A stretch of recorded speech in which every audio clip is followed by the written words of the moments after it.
Okay, let's unpack this. We've stumbled upon this phrase, one thing better. Yeah, and what's weird is where it pops up, like two really different areas. Totally. So first up, we've got these excerpts, looks like from some kind of publication or series focused on success tips, productivity, career stuff. Right, very practical, actionable advice seems to be the focus there. And then completely on the other side, we have reviews for a contemporary romance novel, also called One Thing Better.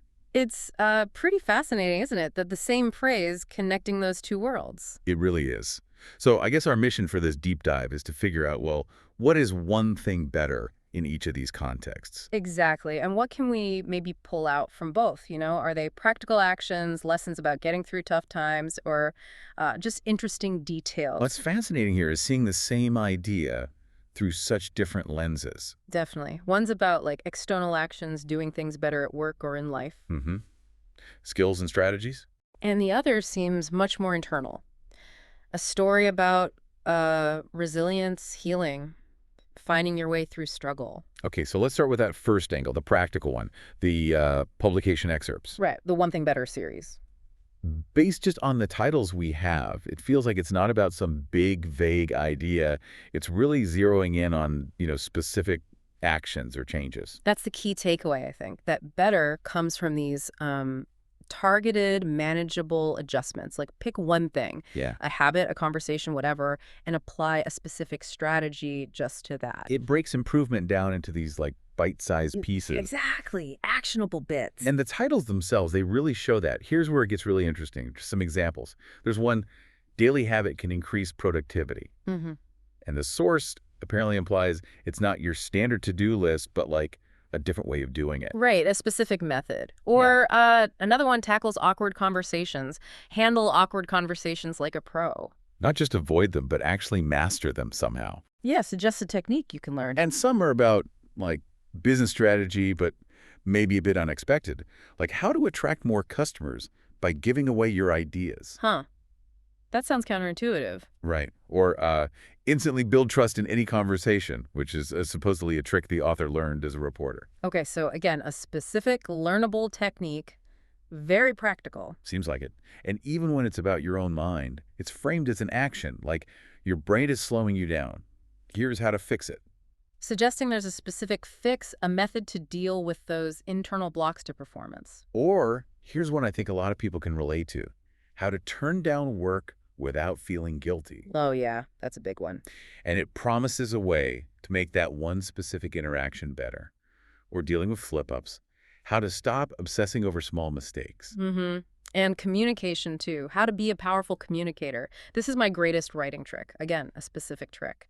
Even something really big, like regrets, is tied to a single action.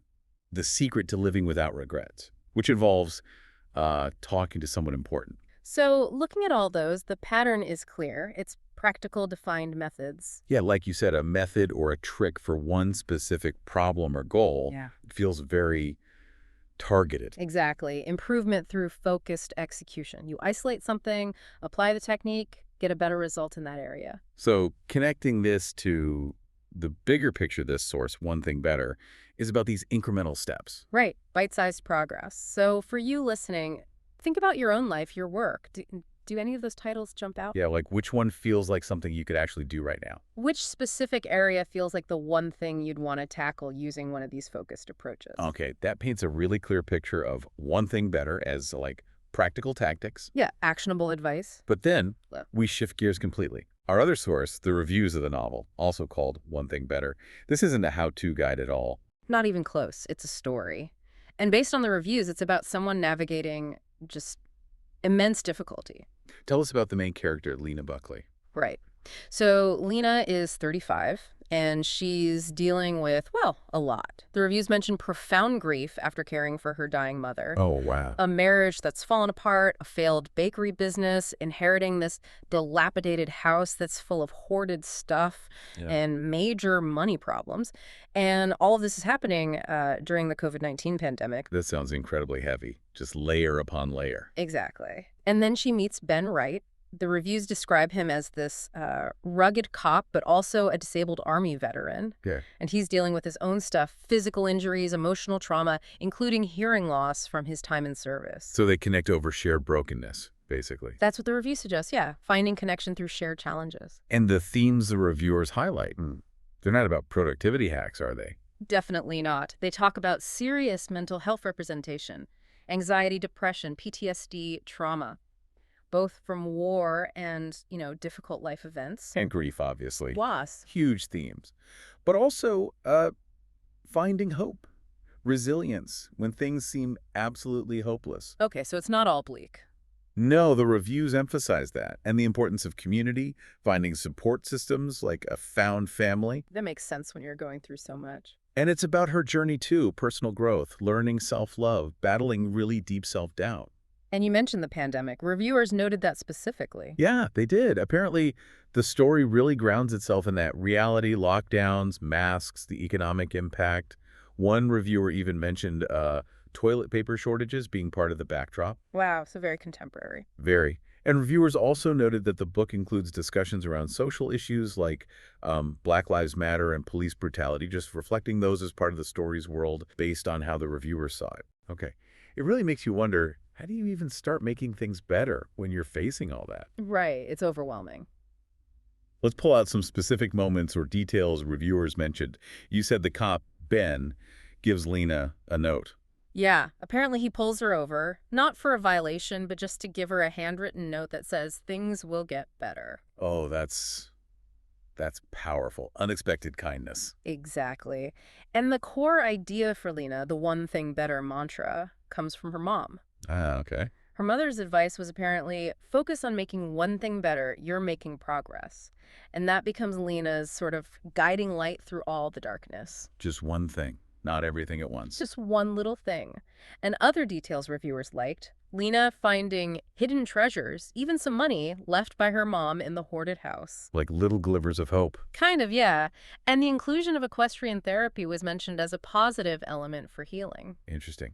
What about Lena's struggles? How were they portrayed? Reviewers seem to find her anxiety and her sometimes destructive thought patterns really complex, but also super relatable. Relatable, even if frustrating sometimes. Yeah, one reviewer kind of humorously called them anxiety bitches, suggesting it was, a very real depiction that resonated deeply. And Ben, the cop character, sounds like he made an impression. Definitely.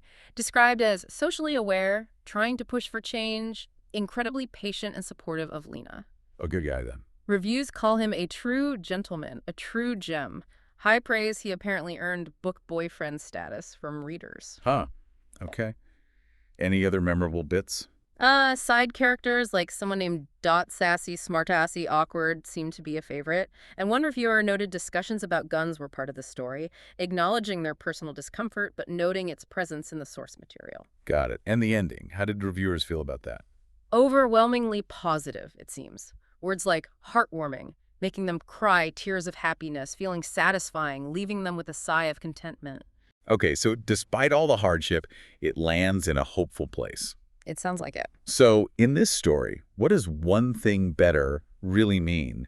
It's clearly not about a productivity trick. No, it's much deeper. It seems to be about finding the internal fortitude to just take one small step. Yeah. To persevere when everything feels overwhelming, to heal from some really deep wounds, to lean on people, build connections. It's about internal change, relational strength. It really puts a different spin on the idea of progress, doesn't it? It does. It asks, when you're dealing with grief, financial ruin, mental health crises, what does progress even look like? Is it checking off a task? Probably not. The story suggests maybe making one little thing better is just finding the courage to ask for help or accept support, or maybe just, getting through the day. Cultivating hope in tiny ways. Taking those small, brave steps forward when everything inside you wants to shut down, that seems to be the essence of it here. It's really striking putting these side by side. Same phrase, one thing better, but wow, such different meanings. Totally different approaches. The first source, it's external. Apply a tactic, fix a specific skill or situation. It's about efficiency action. Right, like a toolkit. Yeah. The second source, it's internal. A mantra for survival, for healing, for finding connection when your whole life feels like it's collapsing. But thinking about it, maybe they're not totally separate. Don't they kind of complement each other? That's a great point. I mean, to actually use those practical tips effectively, you probably need some internal resilience, right? Some belief that things can improve. Yeah, you need the mindset to even try the trick or handle the conversation. Exactly. And on the flip side, maybe sometimes achieving one small practical thing, you know, successfully turning down that extra work without guilt, Hmm. or finally organizing one corner of a room maybe that helps build that internal strength. Gives you a little boost, a feeling of, okay, I did that one thing. Precisely. It contributes to that feeling of efficacy, of moving forward, even if it's just a tiny step so they can feed into each other. So whether you're, I don't know, trying to get more done at work or trying to navigate a really tough personal time, this idea of focusing on one thing better could apply. It seems like it. But what it means changes completely depending on your situation. What's the most important one thing right now? Is it ticking something off your list? Huh. Is it mastering a specific skill? Or is it about finding the strength just to face the day? Is it about cultivating hope, reaching out for help? It really is surprising how versatile one simple phrase can be, finding it in these two just radically different places. It highlights that duality of improvement, doesn't it? There are the practical steps we take, the external actions, Mhm. and then there's the internal journey, the personal growth, the resilience building. Yeah. Both contribute to making things genuinely better. Okay, so we've taken this journey through one thing better.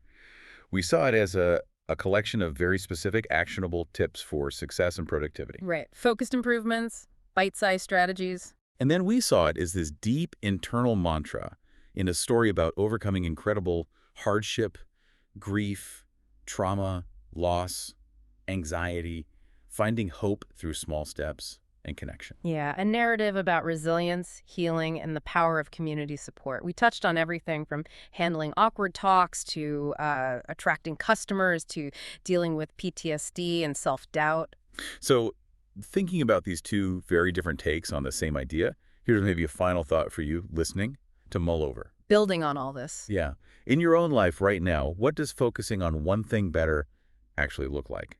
Is it practical? Is it internal? Is it about maybe trying one of those specific strategies we mentioned from the first source, or is it more about cultivating that internal resilience, that self-compassion we saw in the novel? Or maybe it's about actively seeking out or strengthening your connections, that community support. Could it be something else entirely for you? How do you define one thing better, and what might that single focus be for you today?